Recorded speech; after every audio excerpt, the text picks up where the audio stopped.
Traffic के संचालन को सुव्यवस्थित करती है। तो ये तो कोई बात ही नहीं है कि कहीं पर कोई बात ही नहीं है कि ट्रैफिक एक प्रायोरिटी नहीं है। ट्रैफिक डेफिनेटली एक प्रायोरिटी है, उसको एक समग्रता में लिया जा रहा है। उस समग्रता में रोड इंजीनियरिंग, उस समग्रता में टेक्नोलॉजी का समावेश। आज से अगर आप 8 साल पहले लखनऊ में चलते होते, मैं यहाँ पर 2007 में एसएसपी था, तो उस समय मेरे ख्याल से जो ट्रैफिक लाइटों की संख्या थी आज उसमें कम से कम 20 गुना बढ़ गई है। जो उस समय ऑटोमेटिक चालान तो उस टाइम सुना ही नहीं था कि क्या होता है। एनफोर्समेंट का प्रतिशत, एनफोर्समेंट की इफेक्टिवनेस, जो उस समय वाहनों की संख्या थी उसके मुकाबले वो 10 गुना बढ़ गई।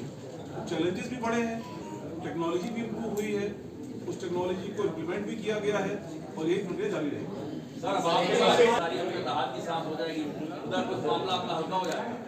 आई होप कि ना हो और आई एम कॉन्फिडेंट कि वहाँ पर एक जो सिस्टम सेटअप हो गया है, जो हमारे अधिकारी वहाँ पर हैं। देखिए, I always believe in system building. उसमें इंडिविजुअल का रोल इम्पोर्टेंट होता है, लीडर का रोल इम्पोर्टेंट होता है, मैंने कहा नहीं होता है। लेकिन अगर लीडर के जाते ही वो सिस्टम बिगड़ जाए तो मैं उसको मानता हूँ कि वो सिस्टम आपने मजबूत नहीं किया। तो विजिलेंस का system to that extent is quite robust now. जो वहाँ के अधिकारी हैं वो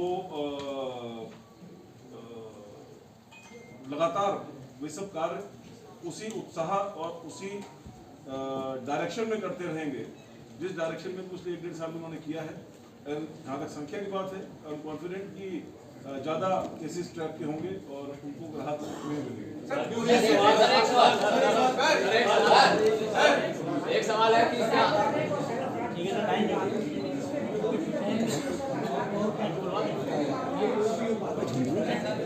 देखिए, साइबर क्राइम एक बहुत ही कॉम्प्लिकेटेड और टेक्निकल विषय है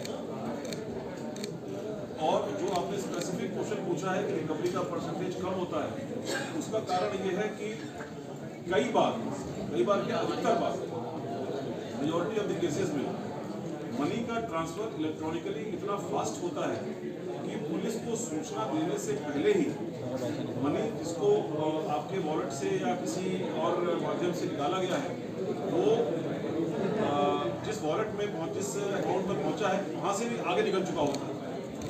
और यही कारण है कि इस पर्टिकुलर डायरेक्शन में बैंकों के साथ मिलकर के, फाइनेंशियल इंस्टीट्यूशंस के साथ मिलकर के, आरबीआई की गाइडलाइंस के साथ और केंद्र सरकार ने ऐसे टेक्नोलॉजिकल प्लेटफॉर्म बनाए हैं जिसमें कि कोई भी मनी का ट्रांजैक्शन होते ही आपके मोबाइल पर उसको सूचना आती है और उस सूचना के आधार पर आप ये निर्णय ले सकते हैं कि वो ट्रांजैक्शन आपने खुद किया है या किसी और ने किया।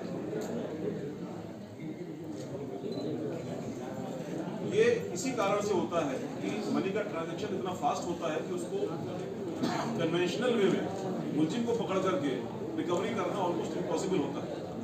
तो इन सभी एस्पेक्ट्स के बारे में लोगों में अवेयरनेस लाना बहुत जरूरी है।